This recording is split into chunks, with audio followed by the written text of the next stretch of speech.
السلام علیکم ورحمۃ اللہ وبرکاتہ۔ دیکھیے، ایک حدیث ہے نبی صلی اللہ علیہ وآلہ وسلم کی کہ یہ قرآن تمہارے حق میں یا تمہارے خلاف حجت ہوگا،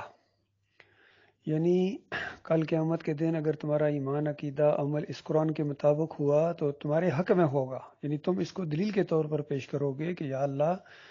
ہم نے اس قرآن کے مطابق زندگی بسر کی تھی، اور یہ چونکہ اللہ کا کلام ہے، اللہ کا دین ہے، تو جس کے ساتھ یہ ہوگا ظاہری بات ہے وہ کامیاب، یا تمہارے خلاف یہ حجت ہوگا کہ اس قرآن کے خلاف اگر آپ نے ایمان بنایا، عقیدہ بنایا اور اس عمل کیا تو وہ تمہارے خلاف حجت ہوگا، یعنی یہی تمہارا جرم ہوگا کہ اس قرآن کے مطابق کیوں نہیں کیا۔ اسی وجہ سے نبی صلی اللہ علیہ وآلہ وسلم کا وہ قول نقل ہوا ہے قرآن کے اندر اللہ تعالیٰ کی طرف سے، کیونکہ اللہ کو تو سب پتہ کل کیا ہونے والا ہے، قیامت کے دن کیا ہونے والا ہے۔ اس وقت جب نبی صلی اللہ علیہ وآلہ وسلم ان مسلمانوں کے دیکھیں گے نا مال اور ان کے عقیدے، چونکہ ہر ایک دیکھ رہا ہوگا، سب کے سامنے دکھائے جائیں گے یہ تھا ایسا، اس وقت نبی علیہ السلام کہیں گے کہ یا اللہ، جو ان کی یہ درگت اب بننے والی ہے اور یہ جو ایمان عقیدہ یہ مشرکانہ لے کے آ گئے ہیں، یہ اس وجہ سے ہے کہ انہوں نے قرآن کو چھوڑ دیا تھا۔ قرآن کو یعنی اگر پکڑتے تو کبھی بھی یہ والے عقیدے ان کے نہ ہوتے، اگر قرآن کو پکڑ لیتے تو کبھی بھی یہ یا علی مدد کے نعرے نہ لگاتے، یا رسول مدد کے نعرے نہ لگاتے، 11ویں نہ کرتے، 12ویں نہ کرتے، محرم کے اندر اسرا ادم نہ مچاتے اگر یہ قرآن کو مان لیتے تو، اور یہ فرقے کبھی نہ بنتے۔ اگر قرآن کو مان لیتے تو کبھی بھی فرقے نہ بنتے، قرآن کو مان لیتے تو کبھی بھی واسطے وسیلے نہ ہوتے، قرآن کو مان لیتے تو کبھی بھی یوسف علیہ السلام کو سجدہ نہ مانتے، نہ ثابت کرتے، ایسی مشرکانہ تفسیر نہ کرتے، نہ ابن کثیر کرتا، نہ ڈاکٹر اسرار کرتا، نہ محمد حنیف کرتے، کوئی بھی نہ کرتا اگر قرآن کو مان لیتے تو یہ معاملہ ہے، یعنی انہوں نے اصل میں قرآن کے خلاف عقیدہ بنایا ہے۔ باقی رہا مسئلہ دنیا میں دیکھنا، دلائل ہر ایک پیش کرے گا۔ ابلیس نے وہ جو معاملہ اوپر پیش آیا تھا انسانوں کے زمین پر آنے سے پہلے، وہاں بھی اس نے دلائل دیے تھے، جب اللہ تعالیٰ نے کہا کہ ابلیس تم نے کیوں نہیں آدم کو سجدہ کیا جبکہ میں نے اس کو دونوں ہاتھوں سے بنایا، اندازہ لگے کتنا زور ہے شانہ کلام، دونوں ہاتھوں سے میں نے اس کو بنایا، کیوں نہیں سجدہ کیا تو نے۔ دوسری جگہ آیا کہ ابلیس تجھے کیوں یہ سجدہ کرنے میں کیا چیز آر ہوئی، جبکہ میں نے تجھے حکم دیا تھا، یعنی جب میرا حکم تھا تو اس کے بعد کیا گنجائش باقی رہ جاتی ہے کہ تم نے یعنی سجدہ نہیں کیا اور پھر یہ تعویلیں کر رہا اور اس طرح کے دلائل دے رہا ہے، کیوں؟ تو اس انداز سے کہ یعنی دلائل ہر کے ایک کے پاس ہوتے ہیں، دنیا میں امتحان کی جگہ یاد رکھیں، یہودیوں سے آپ بات کریں بے شمار ان کے پاس دلائل اپنے، لیکن ضروری نہیں ہے کہ آپ کے وہ دلائل اللہ بھی مانے گا، یہ تمہارے اپنے ہیں، یہ ابلیس نے تمہیں دلائل دیے ہیں اپنے کفر و شرک کے اوپر۔ عیسائیوں کے پاس آپ جائیں، آپ بات چیت کریں، اتنے دلائل آپ کو دیں گے، آپ ہندوؤں سے بات کریں۔ ہمارے پاکستانی بھائیوں نے تو شاید کم موقع ملا ہو، لیکن مجھے یہاں بحرین میں بہت موقع ملا ہے، ٹیچر تھے ہمارے ساتھ، ہندو تھے، میں دعوت دیتا رہتا تھا ان کو، تو آگے سے جو باتیں کرتے تھے اپنے، اس کو حیرانگی ہوتی تھی کہاں کہاں سے باتیں نکال کے لا رہے ہیں۔ پھر شیعوں سے باتیں ہوئیں، پھر جناب یہ کیا نام ہے، مختلف علاقوں کے، پوری دنیا کے تقریباً، یعنی جس طرح بیرونی مصری ٹیچر بہت تھے، انڈین ٹیچر بہت تھے، فلپینی ٹیچر ہمارے پاس بہت تھے، اور پھر ادھر یہ جو افریقی کنٹریز ہیں، گانا اور یہ وہ آگے پیچھے، وہاں کے ٹیچرز تھے ہمارے پاس، تو یہ سکھ لوگ بھی کافی زیادہ ہیں، یہاں سے بھی باتیں ہوتی تھی، تو عقل حیران ہے یہ کون سی باتیں نکال رہے ہیں، ہر ایک اپنی دلائل دیے جا رہا ہے۔ پھر اپنے جو پاکستان کے اندر دوسرے جو مسلک ہیں، جماعتی اسلام والوں سے بات کرو، اسلامی جماعت والوں سے بات کرو، کتنے دلائل دیں گے، ڈاکٹر سار کے ساتھی تنظیم اسلامی سے بات کرو، کتنے اپنے موقف کے دلائل دیتے ہیں، طاہر القادری، طارق جمیل اور خادم رضوی کا تو کہنا ہی کیا، وہ تو اتنے دلائل اتنے دلائل، اصل میں وہ صحیح بات کو تروڑ مروڑ کر پیش کرتے ہیں اپنے مزاج کے مطابق۔ اس کی ایک میں مثال دوں میرے بھائیوں، اس کو ذرا غور سے سننا تاکہ آپ کو پتہ چلے کہ ان کے اوپر شیطان کا وار کس طرح ہوا ہے۔ جنگ خندق کے موقع کے اوپر سخت گرمی کا معاملہ تھا اور سخت موسم تھا، یعنی اور سخت غربت کے دن تھے، بھوک پیاس اور سخت خطرہ تھا بڑے حملے کا، کیونکہ بڑی شدت کے ساتھ یہ مشرکین مکہ اپنے بے شمار لاؤ لشکر کے ساتھ آ رہے تھے، تقریباً 25,000 کا لشکر آ رہا تھا، اندازہ لگائیں۔ جنگ بدر میں ان کے پاس 1,000 کا لشکر تھا، جنگ احد میں ان کے پاس 10,000 کا لشکر تھا، اور اب وہ 25,000 کے ساتھ آ رہے تھے، تو آپ اس سے اندازہ لگائیں کتنا سخت وقت تھا۔ تو ایسے موقع کے اوپر جب نبی علیہ السلام نے صحابہ کو دیکھا، اب دیکھیے سب اللہ کے راستے میں لڑ رہے تھے، اللہ کی وجہ سے اکٹھے ہوئے تھے، اللہ نے خود گواہی دی ہے اس بات کے اوپر کہ، اور نبی علیہ السلام کو مخاطب کیا کہ اے نبی، اگر روئے زمین کی دولت خرچ کرتے تو تم ان کے دل نہیں جوڑ سکتے تھے، یہ آپس میں جڑ گئے ہیں، بھائی بھائی بن گئے ہیں۔ مالک فرماتا ہے یہ میری وجہ سے ہیں، یعنی تیرے پاس بھی اگر بیٹھے ہوں تو میری وجہ سے، تیرا ساتھ دے رہے ہیں تو میری وجہ سے، اور میں نے گویا ان کے دل میں ڈالا ہے کہ میرے نبی کا ساتھ دو۔ اس کو بھی اللہ تعالیٰ نے احسان کے طور پر عیسیٰ علیہ السلام کو بھی بتایا کہ حواریوں کو میں نے دل میں یہ بات ڈالی تھی، ورنہ یہ تو کوئی بات ماننے والے نہیں تھے، میں نے ان کے اندر یعنی یہ جوش پیدا کیا تھا، میں نے ان کے اندر، یہ اللہ نے احسان جتایا۔ تو بالکل یہی معاملہ ہے کہ صحابہ کرام کے اندر بھی اللہ تعالیٰ نے یہ جرت اور حوصلہ پیدا کیا تھا، نبی کا ساتھی بنایا تھا، تو یہ اللہ کا احسان ہے۔ ایسے موقع کے اوپر جب ان کی ہمت دیکھی کہ مٹی اپنے کندھوں کے اوپر اٹھا رہے ہیں اور دور جا کے پھینک رہے ہیں، اور پسینے پسینے ہوئے اور پتھر باندھے ہوئے ہیں، ایسے موقع کے اوپر نبی صلی اللہ علیہ وآلہ وسلم نے ایک جو ہے فکرہ بولا کہ یا اللہ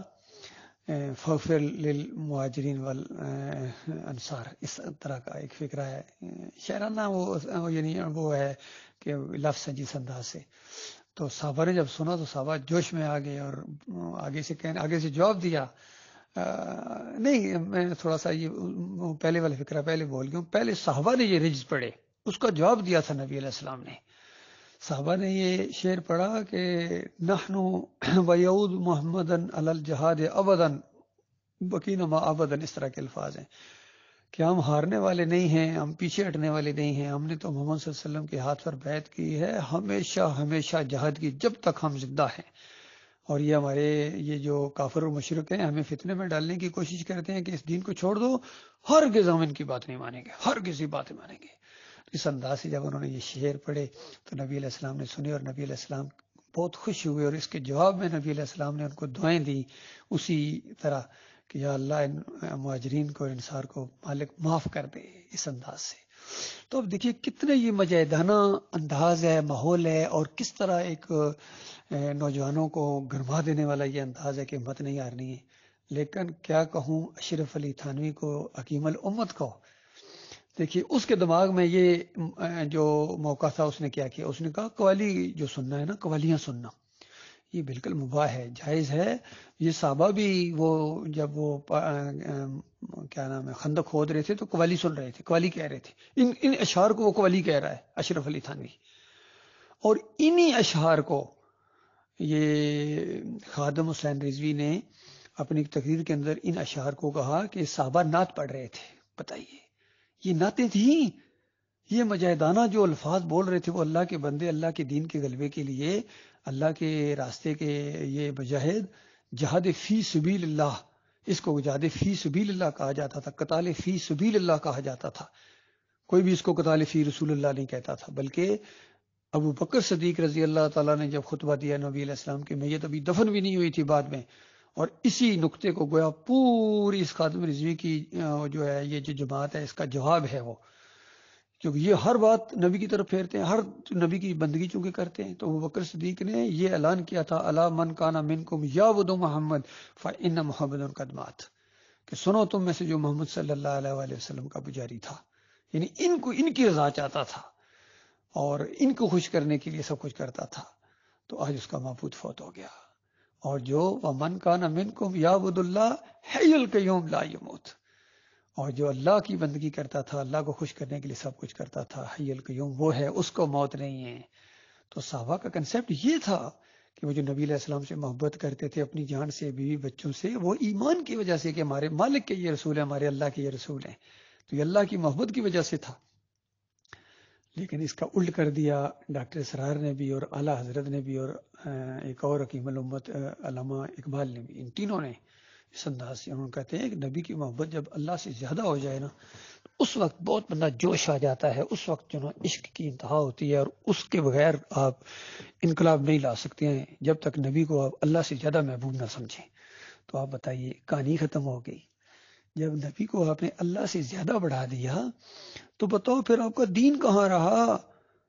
اور اللہ فرمائے والذین آمنوا اشد الحب للہ، اشد الحب للہ، کہ جو مومن ہوتے ہیں نا وہ اللہ سے محبت میں بڑے شدید ہوتے ہیں. تو یہ معاملہ ہے. اصل میں یہ بات کر رہا تھا ہر ایک کو دلائل ایک ہی واقعے سے وہ اشرف علی تھانوی اس کو قوالی کہہ رہا ہے اور خادم رضوی اس کو نعتیں کہہ رہا ہے. اور ہم جب اپنے بھائیوں کو جوش دلاتے ہیں ایمان عقیدے کا یا صحابہ کرام ایک دوسرے کو جب کیا کرتے تھے تو وہ اس کو اس انداز سے لیتے تھے، جہاد کے راستے میں لیتے تھے، اللہ کے راستے میں لیتے تھے. باقی محمد حنیف صاحب نے جو دلائل دیے ہیں سیدہ یوسف کے لیے وہ بالکل باطل دلائل ہیں، مشرکانہ دلائل ہیں اور بالکل اسی طرح کے دلائل ہیں جس طرح بریلوی دیتا ہے، دیوبندی دیتا ہے، اہل حدیث دیتا ہے اپنی شرک کو ثابت کرنے کے لیے، صوفی دیتے ہیں، سارے دیتے ہیں اسی طریقے سے. محمد حنیف صاحب نے اسی طرح دلائل دیے ہیں اور بالکل پکڑا گیا، رنگے ہاتھوں پکڑا گیا. اللہ کا لاکھ لاکھ شکر ہے اس کو پکڑا ہے اور مومن اس پر گٹھے ہو گئے ہیں. 1 سے 2، 2 سے 3 ہوتے چلے گئے اور اب ہمارا الحمدللہ ایک نظم قائم ہو چکا ہے اور مضبوطی کے ساتھ اس پر قائم رہنا میرے پیارے بھائیوں. اور اللہ تعالیٰ جو ہے وہ آپ کو قائم رکھے گا اور اللہ تعالیٰ اور ساتھی دے گا. بس تم اللہ کی نام لے کر اس پر بھروسہ کرو. اور یاد رکھنا میرے پیارے بھائیوں، سب سے زیادہ اللہ تعالیٰ اگر کسی چیز کو پسند کرتا ہے تو وہ مومن کے اس بھروسے کو کرتا ہے جو اللہ پر بھروسہ کر کے انسان دین کے راستے میں اپنا قدم ڈال دیتا ہے. پھر وہ کسی اور کی طرف نہیں دیکھتا ہے، بس نہ وسائل کی طرف دیکھتا. وہ اللہ کے بندو، وسائل کا اللہ خالق ہے. وسائل آپ کا انتظار کر رہے ہیں، یقین کیجئے وسائل آپ کا انتظار کر رہے ہیں. اتنے وسائل ہیں اللہ کے بنائے ہوئے، لیکن آپ نے جو کام کرنا ہے وہ پہلا سٹیپ اٹھانا ہے، آگے بڑھنا ہے، دعوت اللہ کا بازار گرم کرنا، توحید کی ذریعے اس قوم کے سارے مسئلے اس کے ختم کر دیں، ساری توجہ اس کی ختم کر دینی. ان کا ایک مسئلہ رہ جائے، یہ روڈیں پکی کرنا بھول جائیں گے، کھمبے لگوانا بھول جائیں گے کہ ہمارے علاقے میں بجلی دی جائے یا ہمیں گیس دی جائے. آپ توحید کی دعوت جب اٹھائیں گے یہ سارے مسئلے ختم ہو جائیں گے. ایک ہی مسئلہ رہ جائے گا، یا تو اس دین کے ساتھ دینے والے ہوں گے یا اس کے مخالفین ہوں گے. قوم 2 حصوں میں تقسیم ہو جائے گی. یہی ہمارا ٹارگٹ ہے انشاءاللہ. اس قوم کو 2 حصوں میں تقسیم کرنا ہے. ایک طرف یا اللہ مدد والے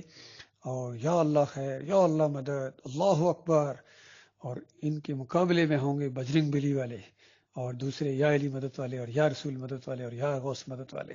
اور نبیوں ولیوں کو سجدے ثابت کرنے والے مشرکین. یہ 2 حصوں میں صوفیوں کے جو حمایتی اور ان کے وحدت الوجود اور وحدت الشہود کو ثابت کرنے والے ڈاکٹر اسرار کی جماعت، یہ سارے مشرکین اکٹھے ہو جائیں گے. یہودی، عیسائی اور سارے ان کے ساتھ ہوں گے، قادیانی بھی ان کے ساتھ ہوں گے، شیعہ بھی ان کے ساتھ ہوں گے. ان کا مقابلہ ہوگا مومنوں کے ساتھ، مخلص مومنوں کے ساتھ. یقین کیجیے اس وقت اللہ کی مدد آئے گی اور اللہ تعالیٰ رنگے جہاں بدلے گا اس وقت.